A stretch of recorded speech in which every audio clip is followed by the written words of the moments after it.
Bonjour à tous, bonjour à toutes. Alors, bienvenue bonjour. dans notre émission C'est sérieux.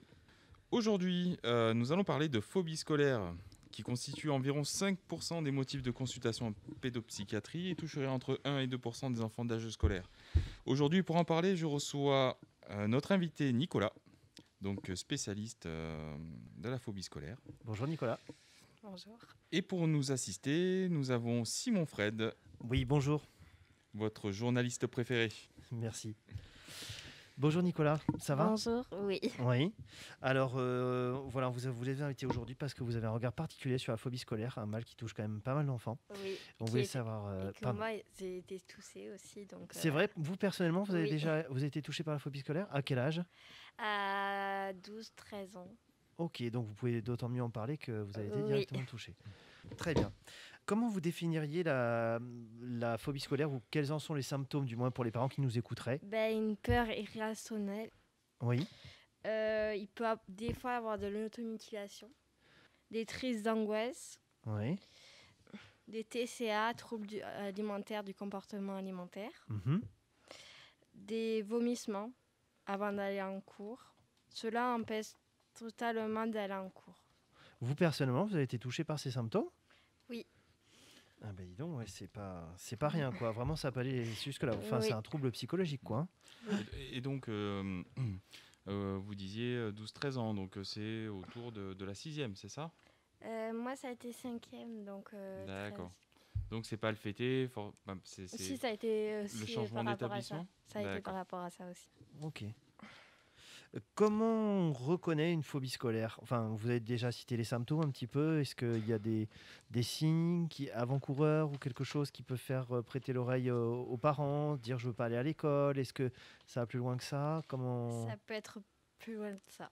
Il y a une détresse émotionnelle Oui. qui peut s'accompagner de maux de tête, Mhm. de diarrhée, de vomissements, tremblements, transpiration excessive, un souffle saccadé, Mhm. de la violence jusqu'à faire des fugues. Alors, pour la petite précision, hein, il faut bien faire la différence avec l'école buissonnière. D'accord? Oui. Hein? Qu'on a pratiqué nous-mêmes, étant jeunes. N'est-ce pas? Ah, oui, je l'avoue, je l'avoue. Donc, hein, c'est l'école buissonnière qui se distingue vraiment par le caractère qu'on ne montre pas à ses parents, qu'on fait semblant d'aller à l'école, mais en fait, on sort avec ses copains pour aller faire autre chose. D'accord, là c'est vraiment la peur d'aller à l'école, c'est pas Voilà. l'évitement. Oui, Voilà. tous ces symptômes, c'est vrai que c'est des symptômes psychologiques, enfin Oui. Voilà. physiques et psychologiques assez lourds quand même. Et en général, les parents sont avertis, enfin, le savent directement. Hein, voilà. Après, des fois, peut prendre plus de temps. À se déclarer ou bien à ce que les parents se rendent compte des symptômes? Ils se rendent compte, mais ils veulent pas dire mon enfant il a un problème. Oui, peut-être, ou alors peut-être qu'ils n'arrivent pas à faire le lien avec l'école. Oui. Aussi, peut-être se dire ils chercher ailleurs et pas trop savoir d'où Oui. ça vient et essayer de comprendre. Et peut-être même les enfants directement. Est-ce qu'ils en ont conscience directement que c'est lié à l'école ou pas forcément? Non, pas forcément. On peut avoir pas forcément tous les symptômes, mais certains des symptômes Oui. sans savoir forcément que c'est lié à l'école, quoi. Oui. Ok.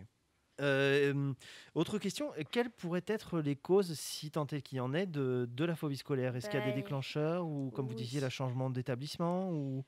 Il y a de l'harcèlement. Ah, le harcèlement, oui. Oui. Il y a l'insécurité, la perfection d'avoir des bonnes notes, le problème avec un professeur, angoisse de séparation, décès, etc. Ouais, ça peut tout ça qui peut être déclencheur. Les causes sont assez multiples, quoi. Oui.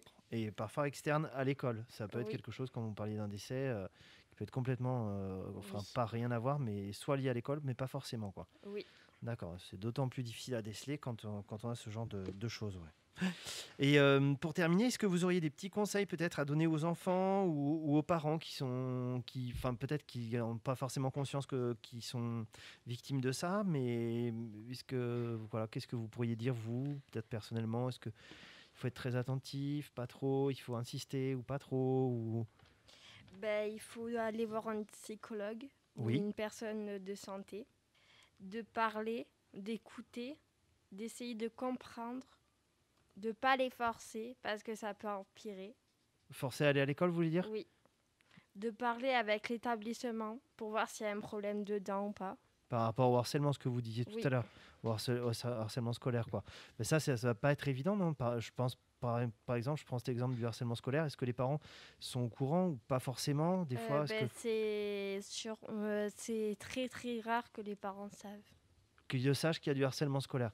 Et au niveau de l'établissement, les professionnels, eux, sont plus au courant ou pas forcément? Ils peuvent plus le voir, mais après, ça dépend. Parce qu'il y a le cyberharcèlement en plus maintenant, si je ne me trompe pas.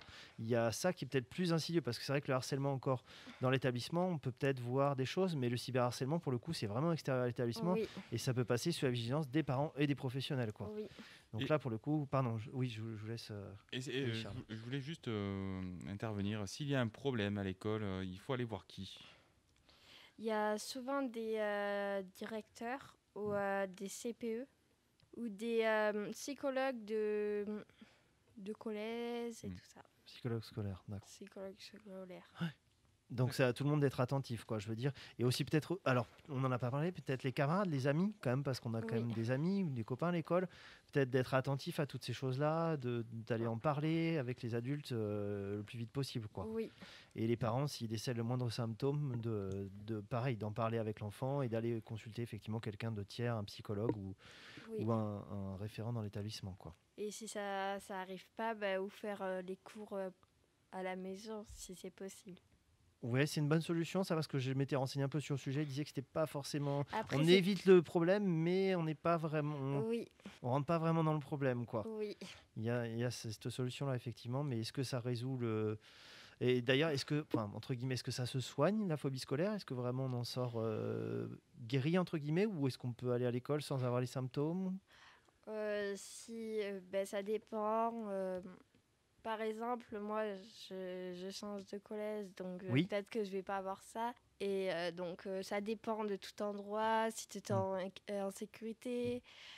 Ça, on peut en guérir, mais des fois, on n'a plus du temps, mais des fois, on y arrive. Et souvent, on y arrive, on s'en sort. Et plus grand, plus mature. Ouais, c'est une épreuve de la vie. Ouais. Et alors bon, les chiffres sont quand même pas, les chiffres de guérison ne sont quand même pas très jolis à voir, mais il semblerait que au moins un tiers se rétablit très favorablement. Donc c'est quand même quelque chose, vers lequel il faudrait que les psychologues s'y intéressent et qu'on essaye d'avancer vers des cas de guérison à 100% quand même. Hein. Donc on s'en rend compte que c'est pas encore au point aujourd'hui. Ouais. Voilà. Tout à fait. Donc, d'où l'importance, comme vous disiez, que tout le monde parle du sujet. Donc, ce qu'on fait aujourd'hui, et que les parents et les professionnels soient très attentifs à ça, quoi. Oui. Voilà. Et surtout, aux enfants atteints ou qui ont des problèmes pour aller à l'école, n'hésitez pas, parlez-en à vos parents. Surtout. Aux adultes, exactement. Voilà. Eh bien, je vous remercie. Merci beaucoup. Nicolas. Merci Simon. Merci Charles. On se retrouve bientôt pour une prochaine émission. Entendu. Allez. À bientôt. Entendu. Au revoir. Au revoir.